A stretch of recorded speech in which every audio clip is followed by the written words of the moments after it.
ఎందరో త్యాగమూర్తుల త్యాగఫలం ఆంధ్ర రాష్ట్రం. నేడు ఆంధ్రప్రదేశ్లో ప్రజలు సుఖ సంతోషాలుగా ఉన్నారా? ప్రస్తుతం ప్రజల మధ్య ఉన్న కులాల కుంపట్లు ఎవరి కోసం? చంద్రయాన్ రాకెట్ యుగంలో కూడా వర్ణ విభేదాలు దేనికి సంకేతాలు? రాజకీయ పార్టీల నేతలు ఏం చెప్తున్నారు? నేటి కాలంలో ప్రపంచాన్ని శాసించే మన యువత మేధాశక్తి ఏం కోరుకుంటుంది? తెలుసుకోవాలంటే ఆంధ్ర యువగలం. ప్రజల మాటే మా నోట. గతంలో ఎన్నడూ లేని విధంగా విజయవాడ నగరాన్ని మొత్తం కూడా వరదలు ముంచెత్తిన పరిస్థితి కనబడుతుంది. ఈ నేపథ్యంలోనే రాష్ట్ర ముఖ్యమంత్రిగా ఉన్నటువంటి చంద్రబాబు నాయుడు కూడా బస్సులోనే ప్రయాణం చేస్తూ బస్సులోనే అక్కడే ఉంటూ కూడా పరిస్థితిని కూడా చక్కదిద్దుతున్న పరిస్థితి కనబడుతుంది. ప్రజలకి ఏ అంశంలో ఏ విధమైన అవసరం వచ్చినా కూడా రాష్ట్రంలో ఉన్నటువంటి మంత్రులందరూ కూడా విచ్చలవిడిగా తిరుగుతున్నారు. వారందరూ కూడా సర్వీస్ చేసే క్రమంలో ఉన్నారు. ఇదే నేపథ్యంలో మనతో మాట్లాడేందుకు సమాచార శాఖ మంత్రి, అదేవిధంగా హౌసింగ్ శాఖ మంత్రిగా ఉన్న కొలుసు పార్థసారథి గారు ఉన్నారు. సార్ నమస్తే సార్. ఎట్లా ఉంది సార్ ఇవాళ మీరందరూ కూడా పూర్తి స్థాయిలో ప్రజలకు సేవలు అందించే క్రమంలో వారందరూ కూడా ఇళ్లలోకి వెళ్ళి తిరుగుతున్నారు. ప్రజలు ఏం చెప్తున్నారు సార్? గత 9 రోజుల నుంచి కూడా లక్షలాది కుటుంబాలు నరకాన్ని అనుభవించినాయి. ఎందుకంటే గతంలో ఎప్పుడు లేని విధంగా బుడమేరుకి అదే సమయంలో కృష్ణానదికి కూడా వరదలు రావటం దురదృష్టకరం. మరి నీళ్లు గ్రౌండ్ ఫ్లోర్లో ప్రతి ఇంటికి కూడా, అంటే కొన్ని డివిజన్స్లో ప్రతి ఇంట్లో కూడా వెళ్ళినాయి. అది కాకుండా ఒకరోజు 2 రోజులు ఉంటే ప్రజలు కొంచెం అడ్జస్ట్ అయ్యేవాళ్ళేమో, కానీ కంటిన్యూగా ఒక వారం రోజుల దాకా ఉండేసరికి వాళ్ళు కొంత భయాందోళనకు గురైన పరిస్థితి ఉంది. కానీ ముఖ్యమంత్రి చంద్రబాబు నాయుడు గారు నాయకత్వంలో ఆయన అనుభవం కానివ్వండి, ఆయన విజన్ కానివ్వండి, అన్నిని రంగరించి ఆయన బ్రహ్మాండంగా అధికార యంత్రాంగాన్ని, అదేవిధంగా పార్టీ యంత్రాంగాన్ని కూడా ఆయన సూచనలతో, ఆయన గైడెన్స్తో, తర్వాత ప్రతి క్షణం కూడా ఏం జరుగుతుంది అనే విషయాల్ని పర్యవేక్షిస్తూ ప్రజలకి భరోసా కలిగించే విధంగా ఈ 9 రోజులు కూడా పరిపాలన చేయటం మూలంగా ప్రజలు కొంత భరోసాతో ఉండగలిగారు. అంతేకాకుండా వాళ్ళకి కావాల్సిన ప్రతి సదుపాయాన్ని కూడా అవకాశం ఉన్నంత వరకు, మరి వాళ్ళకి ఫుడ్ కానివ్వండి, బ్రేక్ఫాస్టు, లంచ్, డిన్నరు అన్నీ కూడా గవర్నమెంటు ఎక్కడ కూడా తక్కువ చేయకుండా, ఎక్కడ కంట్రోల్స్ లేకుండా, ఎక్కువైనా పర్లేదు కానీ తక్కువ కాకూడదు, ప్రతి ఒక్కరికి అందాలనే లక్ష్యంతో పనిచేసింది. అంతేకాకుండా ఎక్కడెక్కడైతే అందటానికి పరిస్థితులు సహకరించలేదో అటువంటి పరిస్థితులు గుర్తించి, ఆయన ప్రాంతాలను గుర్తించి మరి డ్రోన్ ద్వారా ఫుడ్ సప్లై చేశారు, అదేవిధంగా హెలికాప్టర్ ద్వారా ఫుడ్ సప్లై చేశారు. ఇవన్నీ కూడా చాలా చిత్తశుద్ధితో మరి ముఖ్యమంత్రి గారు మరి ప్రతి డివిజన్కి ఒక ఐఏఎస్ అధికారిని, ఒక మంత్రిని, ఒక ఎమ్మెల్యేని, ఇంకా అందరిని కూడా బాధ్యులను చేసి మరి కార్యక్రమాలు నిర్వహించడం మూలంగా ప్రజల్లో ఒక భరోసా కలిగింది. ఈ ప్రభుత్వం మమ్మల్ని ఆదుకుంటుంది అని చెప్పి భరోసా కల్పించే విధంగా పరిపాలన చేశారు. ఇప్పుడు ఈ వరదల మూలంగా తీవ్రంగా నష్టం జరిగింది. ఆ నష్టానికి సంబంధించినటువంటి అంచనాలు కూడా ప్రభుత్వం చేపడుతుంది అంటున్నారు కదా సార్, అటు ఏ విధంగా ఉంది సార్? ఆ అంచనాలకు సంబంధించి ఏర్పాట్లు ఎట్లా ఉన్నాయి? రెండో విషయం ఏంటంటే, ఇక్కడ నుంచి ఎవరైతే బాధితులు ఉన్నారో వాళ్ళందరూ కూడా వేరే ప్రాంతాలకు వెళ్ళిపోయారు. ఈ నేపథ్యంలో ఇక్కడ ఈ గణన అనేది జరిగితే వాళ్ళకి ఎట్లా జరుగుతుంది న్యాయం? ఇప్పుడు ఈ 9 రోజులు ఒక ఎత్తు అయితే, రాబోయే ఒక వారం 10 రోజులు కూడా ఒక ఎత్తుగా మనం పరిగణించాలి. ఎందుకంటే ఈ 9 రోజులు ముఖ్యమంత్రి గారి నాయకత్వంలో మొత్తం దేశవ్యాప్తంగా ఈరోజు టాక్ ఆఫ్ ది నేషన్ ఎవరంటే చంద్రబాబు నాయుడు గారు. ఎందుకంటే ఇక్కడికి వచ్చిన వరదలు ఏదైతే ఉన్నాయో వాటి తీవ్రత కానివ్వండి, వాటి మూలంగా ఆ వరదల మూలంగా ప్రజలు ఎదుర్కొంటున్న ఇబ్బందులు కానివ్వండి, టీవీల ద్వారా, ప్రసార మాధ్యమాల ద్వారా దేశ ప్రజలందరూ కూడా చూశారు. అదే సమయంలో ముఖ్యమంత్రి చంద్రబాబు నాయుడు గారు ఏ విధంగా బస్సులోనే పడుకొని ఏదో పైన హెలికాప్టర్లు తిరిగేసి చేతులు ఊపేసి కాకుండా ప్రతిరోజు వరద ముంపుకి గురైన ప్రాంతాలని స్వయంగా నడుచుకుంటూ, ఆ వరద నీరులో, ఆ డ్రైనేజ్ నీరులో నడుచుకుంటూ, అదేవిధంగా సెక్యూరిటీ మెజర్స్ కూడా పక్కన పెట్టి ఆయన జేసీబీ కానివ్వండి, లేదా ప్రొక్లైన్ కానివ్వండి, లేదా ట్రాక్టర్ కానివ్వండి, నడిచి కానివ్వండి, వెళ్ళిన తీరు, పనిచేసిన తీరు దేశం అంతా కూడా అప్రిషియేట్ చేస్తూ ఉంది ఈరోజు. ఇక నుంచి మరి రాబోయే 9 రోజుల్లో ఏం జరుగుతుందో, మా నష్ట పరిస్థితి ఏమిటనే ఆలోచన ఉండటం సహజం ప్రజలందరూ కూడా. కానీ వాళ్ళు భరోసా వస్తూ ఉన్నారు. ఎందుకంటే గత 9 రోజులు జరిగిన పరిస్థితులు ఏ విధంగా ఉన్నాయో, లేకపోతే ప్రభుత్వం ఏ విధంగా పట్టించుకుందో, ముఖ్యమంత్రి గారు స్వయంగా ఏ విధంగా పర్యవేక్షణ చేశాడో, వీటన్నిటిని దృష్టిలో పెట్టుకుని ఒక భరోసా అవుతూ ఉన్నారు, మాకు న్యాయం చేస్తుంది ఈ ప్రభుత్వాన్ని. సో ఆ భరోసాని నిలబెట్టుకుంటాం కూడా మా ప్రభుత్వానికి ముఖ్యం ఈరోజు. కాబట్టి ఈరోజు ఏం చేశారంటే 1700 టీముల్ని 140-145 వార్డ్స్ ఉన్నాయి. ప్రతి టీంలో ఒక డిప్యూటీ తహసీల్దారు, ఒక రెవెన్యూ ఇన్స్పెక్టరు, ఒక వార్డ్ వెల్ఫేర్ అసిస్టెంట్, ఒక కానిస్టేబుల్, నలుగురిని ఒక టీంగా ఏర్పాటు చేసి ప్రతి సచివాలయానికి ఒక ఐఏఎస్ అధికారి, ఒక డిస్ట్రిక్ట్ అధికారి, అదేవిధంగా ప్రజాప్రతినిధులు, పార్టీ నాయకులు కూడా బాధ్యులు చేసి పర్యవేక్షించడానికి ఈ ఎన్యూమినేషన్ స్టార్ట్ చేశాం. ఎన్యూమినేషన్ స్టార్ట్ చేసి ప్రాథమిక సర్వే ప్రకారం దాదాపు 2,40,000, 2.5 లక్షల దాకా నష్టపోయారనేది ప్రాథమిక సర్వే. కానీ ఇది అదే ఫిక్స్డ్ కాదు. ఒకవేళ ఎక్కువైనా ఇస్తాం, దాంట్లో ఎటువంటి అనుమానం లేదు. ఏదైతే ఎన్యూమరేషన్ చేశారో వాటన్నింటిని కూడా ఒక యాప్ తయారు చేసి దాంట్లో అప్లోడ్ చేస్తాం. చూసుకుని దాంట్లో ఎవరికైనా న్యాయం జరగలేదనో, లేదా మా పేరు లేదనో భావిస్తే కనుక వారు వెంటనే ప్రభుత్వాన్ని సంప్రదించవచ్చు, అధికారులను సంప్రదించవచ్చు. తప్పకుండా వారికి కూడా న్యాయం చేస్తాం పరిస్థితిని బట్టి. తర్వాత కొంతమంది మీరు చెప్పినట్లు చాలామంది ఒక లాంగ్ టైం, అంటే 9 రోజులు ఈ ముంపుంటం మూలంగా చాలామంది ఏం చేశారంటే వాళ్ళ మిత్రుల దగ్గరకో, లేదా దూర ప్రాంతాలకో, బంధువుల దగ్గరకో తాళాలు వేసి వెళ్ళిపోయారు. వాళ్ళ తర్వాత వచ్చినా మీరు ఏమీ బెంగపడాల్సిన అవసరం లేదు. మీరు ఎప్పుడు వచ్చినా మీ ఇంటికి సంబంధించి ఎన్యూమరేట్ కాలేదనుకుంటే కనుక మీరు అధికారులు సంప్రదించండి. తప్పకుండా వాళ్ళని కూడా, వాళ్ళ నష్టపరిహారాన్ని కూడా ఎన్యూమరేట్ చేస్తాం. ఇప్పుడు బుడమేరు అనేది ఇప్పుడు సమస్య కాదు. గడిచిన 60 సంవత్సరాల క్రితమే ఈ ప్రాబ్లం ఉంది. బుడమేరు పోయి ప్రాణ నష్టం జరగడం అనేది ఈ సమస్యని మూలంగా ఇట్లాంటి పరిస్థితులు ఏ విధంగా మళ్ళీ రాబోయే రోజుల్లో కూడా వచ్చే అవకాశం ఉందంటారా? ఈ బుడమేరుని కట్టడి చేసే ప్రయత్నంలో భాగంగా మన మంత్రులు కూడా బాగా పనిచేశారంటున్నారు. దాన్ని ఎట్లా అర్థం? తప్పకుండా దీనికి శాశ్వత పరిష్కారాన్ని కనుగొనాల్సిన అవసరం ఉంది. ప్రతి ప్రభుత్వం కూడా ఈ డ్రైనేజెస్ని, కాలువల్ని మనం మెయింటైన్ చేసుకుంటూ ఉండాలి. ఏ విధంగా అయితే మన ఆరోగ్యాన్ని మనం మెయింటైన్ చేసుకుంటామో అదేవిధంగా ఈ వ్యవస్థను కూడా మనం మెయింటైన్ చేయాలి. మెయింటైన్ చేయకోకుండా వదిలేసేస్తే, అదేవిధంగా వాటి గురించి పట్టించుకోకుండా వదిలేస్తే ఇటువంటి సమస్యలు ఉత్పన్నం అవుతాయి అనేది ఈరోజు మనకు ఒక ఎగ్జాంపుల్. గత ప్రభుత్వం ఈ వీడ్ రిమూవల్ కానివ్వండి, లేకపోతే డీసిల్టింగ్ కానివ్వండి, లేకపోతే కబ్జా చేస్తుంటే వాళ్ళ మీద కఠిన చర్యలు తీసుకుంటాం, కానీ వీటన్నిటిని వదిలేసింది. కాబట్టి ఇటువంటి పరిస్థితి వచ్చింది అనేది మనకు స్పష్టంగా అర్థమవుతుంది. తప్పకుండా ఈ ప్రభుత్వం పర్మనెంట్ సొల్యూషన్గా, ఎందుకంటే ఒకప్పుడు ఒక 15,000, 20,000 క్యూసెక్కులతో ఉన్న బుడమేరు ఈరోజు 47,000, 45,000 క్యూసెక్కులు వరద వచ్చింది. సో దాన్ని తట్టుకోవాలంటే కూడా కష్టం కదా. దానికి తోడు ఇప్పుడు కుంచుకుపోయింది బుడమేరు కబ్జాల మూలంగా. వీటన్నిటి మీద ఒక సమగ్రమైన ప్రణాళికతో పర్మనెంట్గా మనం చేయాలి. రాబోయే భవిష్యత్తులో పెరిగిన జనాభాని దృష్టిలో పెట్టుకుని, ప్రస్తుతం అట్మాస్ఫియర్లో వస్తున్న చేంజెస్ మూలంగా వస్తున్న విపరీతమైన వర్షాలను దృష్టిలో పెట్టుకుని, కానీ వీటన్నిటిని దృష్టిలో పెట్టుకుని దీన్ని ఒక ప్లానింగ్గా చేయాల్సిన అవసరం ఉంది. ముఖ్యమంత్రి గారు స్పష్టంగా ఒక 2-3 సంవత్సరాల్లో చేస్తారని చెప్పినట్లు నేను కూడా వార్తలు చూశాను. తప్పకుండా ఈ ప్రభుత్వం చేస్తుంది. ఇప్పుడు ఇక సీజనల్ ప్రాబ్లం కూడా, సీజనల్ వ్యాధులు కూడా వచ్చే అవకాశం ఉందంటున్నారు. దానికి సంబంధించినటువంటి జాగ్రత్తలు ఇప్పుడు ఇందాక అన్నట్లు 9 రోజులు అయిపోయింది. ఈ వారం 10 రోజులు కూడా చాలా క్రూషియల్. నెంబర్ 1, ఇమీడియట్గా అసలే వర్షాకాలం, విష జ్వరాలు ప్రబలే అట్మాస్ఫియర్ ఉండే పరిస్థితులు. కాబట్టి దీన్ని దృష్టిలో పెట్టుకుని వెంటనే చర్యలు తీసుకోవాలి. ప్రభుత్వం ఇప్పటికీ ప్రారంభించింది.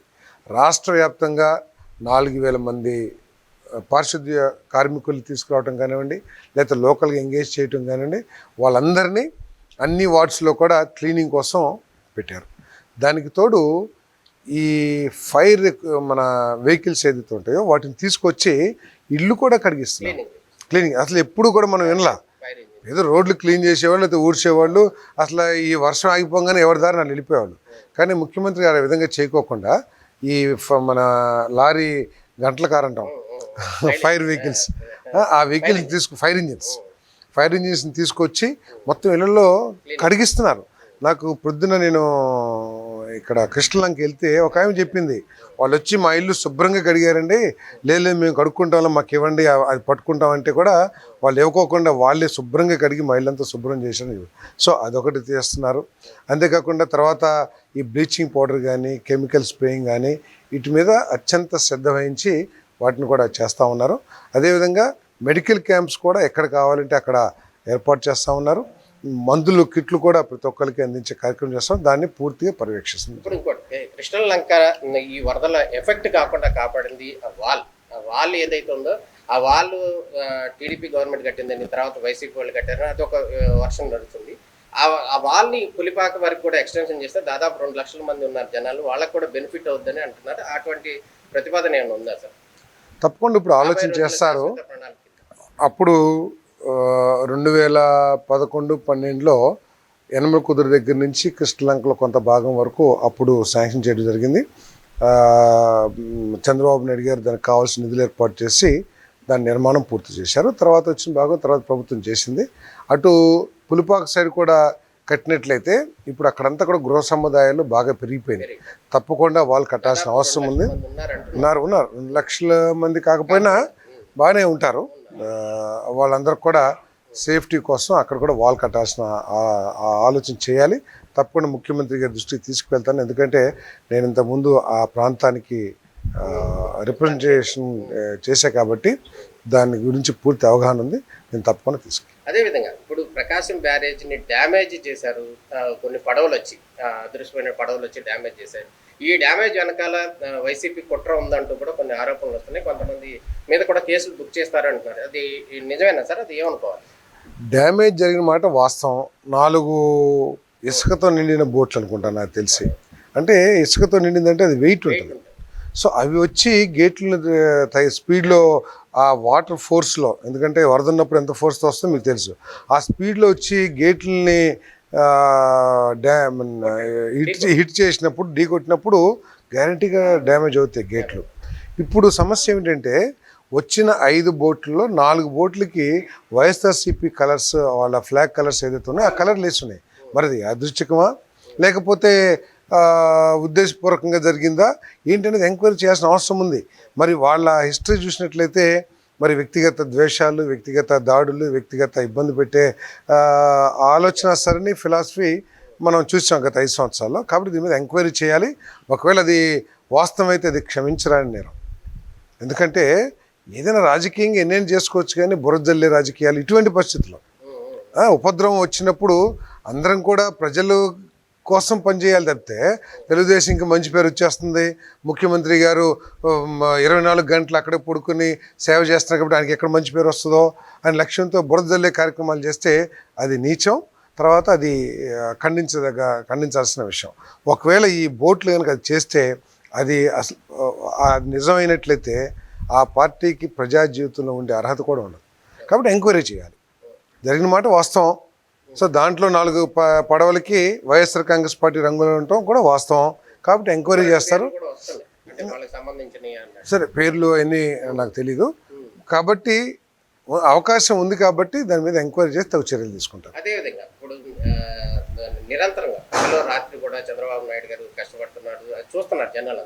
అయితే జగన్మోహన్ రెడ్డి గారు ఏమంటారంటే ఇది ఆ వరదలు మ్యాన్ మేడ్ వరదలు, ఆయన హౌస్ని కాపాడుకోవడానికి బుడమేరతో ఈ అజిత్ సింగ్ నగర్ ముంచేశాడు. ఒకటి. రెండోది ఏంటంటే ఇప్పుడు ఆయనకి రాత్రిపూట వెళ్ళి తిరుగుతున్నాడు, ప్రజల్ని పరామర్శిస్తున్నాడు అనేది ఒక యాంగిల్ అయితే, అసలు రాత్రి ఆయన నిద్ర పట్టకెళ్ళి తిరుగుతున్నాడు కానీ నిజానికి అది సర్వీస్ యాంగిల్ కాదు అంటూ కూడా కామెంట్ చేస్తున్నాడు. ఒక అవగాహన లేని వ్యక్తి, లేకపోతే దిగజారుడు రాజకీయాలని నమ్మిన వ్యక్తి, లేకపోతే ఒక ప్రజాస్వామ్య విలువలు కానివ్వండి, లేకపోతే అంటే గౌరవ మర్యాదలు లేని వ్యక్తి ఆలోచించే విధానం తప్పితే నిద్ర లేక తిరుగుతున్నాడు, ఇల్లు నిద్ర పట్టక తిరుగుతున్నాడు, ఇవన్నీ ఏమన్నా అసలు ఆ స్థాయిలో మనం ఏదో గల్లీ లీడర్లం అయితే అని తిట్టవచ్చు, లేదా ఏదో చేయొచ్చు. కానీ ఆ విధంగా మాట్లాడటం అనేది ఆ స్థాయి వ్యక్తి, ఒక ముఖ్యమంత్రిగా చేసిన వ్యక్తి మాట్లాడే మాటలు కాదనేది నా అభిప్రాయం. తర్వాత ఇంకోటి కూడా చూస్తా ఉన్నాం, ఏంటి ఆ ఇల్లు మునిగిపోయింది కాబట్టి ఉండటానికి లేక బస్సులు వచ్చాయి.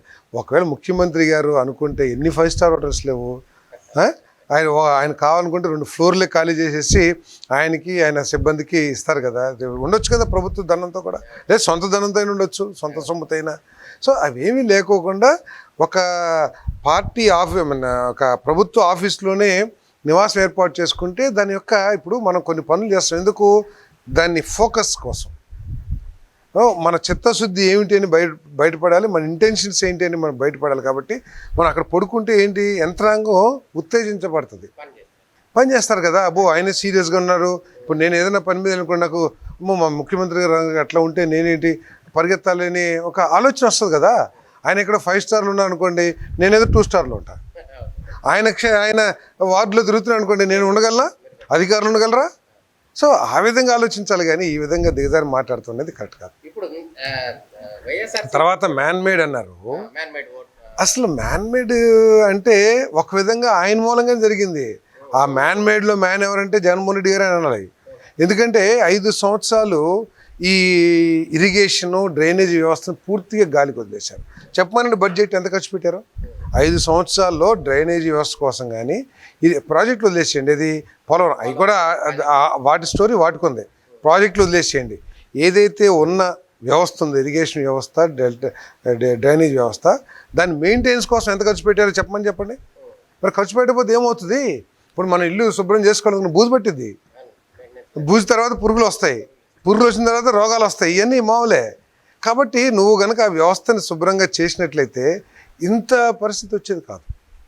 తర్వాత 11వ తారీఖు నుంచి ఇది 31 తారీఖుల్లో కృష్ణానదికే పెద్ద వరదలు వచ్చినాయి. ఈ నీళ్ళు వెళ్ళి ఎట్లా కలుస్తాయి అక్కడ? ఇప్పుడు ఈ నీళ్ళు వెళ్ళి దీంట్లో కలవాలంటే ఇది కింద ఉండాలి, ఇది పైన ఉండాలి. ఇది కూడా పైకి వచ్చేస్తే ఇంకా ఎదురుతన్నిది కదా, ఎదురుతన్నే అవకాశాలు ఉన్నాయి కదా. ఒకవేళ కొద్ది గ్యాప్ ఉందని అనుకుందాం, వాళ్ళ మేధావితనంతో లేదు ఒక అరడుగు ఎంతో గ్యాప్ ఉందని, అరడుగులో దిగే నీళ్ళ కంటే వచ్చే నీళ్ళు ఎక్కువ ఉన్నాయి కదా, అంటే వెనకే కొడతాయి కదా. సో ఇవన్నీ ఆలోచించకుండా, అంతేకాదు ఇది 15,000-20,000 ఉండే బుడమేరు ఈరోజు పరిస్థితుల మూలంగా 47,000 వచ్చింది. అక్కడ మన యూటీ ఉంది, యూటీ దగ్గర 2 వెంట్లే ఉన్నాయి. ఆ 2 వెంట్లలో ఎంత వాటర్ వెళ్తుంది? 15,000-20,000 నీరు ప్రవహించే సామర్థ్యం అనుకోండి. ఇప్పుడు 47,000 వచ్చినప్పుడు ఎట్లా వెళ్తాయి? అంతేకాకుండా మీ ప్రభుత్వ హయాంలో ఎంత కబ్జాలు గురైంది బుడమేరు. తర్వాత అక్కడ ఆ ప్రభుత్వం ఇదేసింది, ఇది లేఅవుట్ లేపించింది అక్కడ. దాంట్లో ఏం చేశారు? పైపులు పెట్టారు. అక్కడ కల్వర్ట్ కట్టాల్సింది పైపులు పెట్టారు. సో ఇవన్నీ కూడా దీనికి దోహదపడ్డాయి. గత 5 సంవత్సరాలు కనుక కొద్దిగా దూరదృష్టితో ముందు చూపుతూ ఆలోచించినట్టయితే ఇంత నష్టం దాపురించేది కాదనేది వాస్తవం. ఇప్పుడు గత ఎన్నికల్లో ఇప్పుడు వైసీపీకి కూడా ఒక ప్రభావవంతమైనటువంటి ఓట్లు జనాలు వేశారు. ఆ పార్టీని కూడా కొంతవరకు వేశారు నమ్మి. కానీ ఆ పార్టీకి సంబంధించిన వాళ్ళు ఎవరో ఈ రాష్ట్రంలో ఉన్నటువంటి ప్రజలందరూ వరదల్లో ఇబ్బంది పడుతున్న పరిస్థితుల్లో ఆ వైసీపీకి పార్టీకి సంబంధించిన వాళ్ళు ఎవరు కూడా సర్వీస్ చేస్తున్నట్టు కనపడలేదు. దీన్ని ఎట్లా అర్థం చేసుకోవాలి? అంటే ఆ నాయకుడి మీద ఉన్న నమ్మకం కానివ్వండి, లేకపోతే ఆ నాయకుడి వ్యవహార శైలి పట్ల వాళ్ళకున్న అభిప్రాయం కానివ్వండి, లేకపోతే నాయకత్వం డ్రైవ్ చేసే విధానం కానివ్వండి. ఇప్పుడు తెలుగుదేశం పార్టీ యంత్రాంగం ఉంది. ఇప్పుడు నేనున్నాను, మా నూజివీడు నుంచి నేను ఒక 10,000 మందికి భోజనం చేయమని నా వ్యక్తిగతంగా స్టార్ట్ చేశాను. దాన్ని చూసి ఏం చేశారు? ప్రతి ఊరు నుంచి 10,000 ఇంకెంత పంపించమంటారు, ఈ లారీ ఎక్కడ పంపించమంటారు, ఈ ట్రాక్టర్ ఎక్కడ పంపించమని చెప్పేసి రోజు ఫోన్లు వచ్చినాయి. ఆఖరికి నేను చేయాల్సిన పని ఆగిపోయింది. నేను ఫస్ట్ డే ఏం చేశాము, ఇది కొంచెం ఫస్ట్ డేలో ఏదో కొద్దిగా ఇబ్బంది ఉందని చెప్పేసి ఎవరి కాలం నేను ఒక 17,500కి కావాల్సిన సరంజం చేశాను. నాకు ఏదైతే రెస్పాన్సిబిలిటీ ఇచ్చారో ఆ 2 వాళ్ళకి చేశాను. నేను చేస్తాను చూసి మా నాయకులందరూ కూడా ప్రతి ఊర్లో మొదలుపెట్టేశారు. ఒకళ్ళు బట్టలు ఇచ్చారు, ఒకళ్ళు భోజనం ఇచ్చారు, ఒకళ్ళు వేరే బియ్యం ఇచ్చారు. అట్లా ఎవ్రీ డే చేస్తూ మొదలుపెట్టారు. సో అటువంటి స్ఫూర్తి కావాలి కదా నాయకత్వం దగ్గర నుంచి. ఆయన చంద్రబాబు నాయుడు గారు కష్టపడ్డారు కాబట్టి ఆయన కష్టాన్ని చూసి మేము స్ఫూర్తి పొందాం. మరి ఆ నాయకుడి దగ్గర నుంచి లేనప్పుడు స్ఫూర్తి లేదనేది నా అభిప్రాయం. ఇప్పుడు తీవ్రంగా నష్టపోయినటువంటి ప్రజలకు సంబంధించి ముఖ్యమంత్రి చంద్రబాబు నాయుడు తరఫున కానీ, అదేవిధంగా మీరు సమాచార శాఖ మంత్రిగా ఉన్నారు, మీరు ప్రజలకు ఎటువంటి భరోసా ఇవ్వబోతున్నారు పైన? ఈ 9 సంవత్సరాలు 9 రోజులు ఏ విధంగా అయితే కష్టాల్లో ఉన్న ప్రజలు ఆదుకోవడానికి కష్టపడ్డామో, రాబోయే రోజుల్లో కూడా వాళ్ళ నష్టాన్ని అధిగమించడానికి లేకపోతే భవిష్యత్తు కోసం అదే విధంగా భరోసా కల్పిస్తామని చెప్పేసి భావిస్తాం. ఫైనల్గా ఒక మాట, ఇప్పుడు ఇంత వరదలు వచ్చినా కూడా అంటే ఇటు విజయవాడ సరౌండింగ్ మునిగింది కానీ అమరావతికి ఎటువంటి ఇబ్బంది లేదు అనేది ఒక వర్షన్ వచ్చింది. దీంతో ఇప్పుడు ఒకవేళ అమరావతి ఎప్పుడు వరదలు వస్తే మునిగిపోతాయి అనేది కొన్ని రామర్స్ వస్తుంది. కానీ దీంతో అది ఇప్పుడు అర్థమైపోయింది కదా. అమరావతి మీద బురద చల్లారు, అమరావతి మీద వ్యక్తిగత ద్వేషం పెట్టుకుని అమరావతిని డెవలప్ కాకుండా చూడాలని భావించారు అనేది అర్థమవుతుంది కదా. Thank you.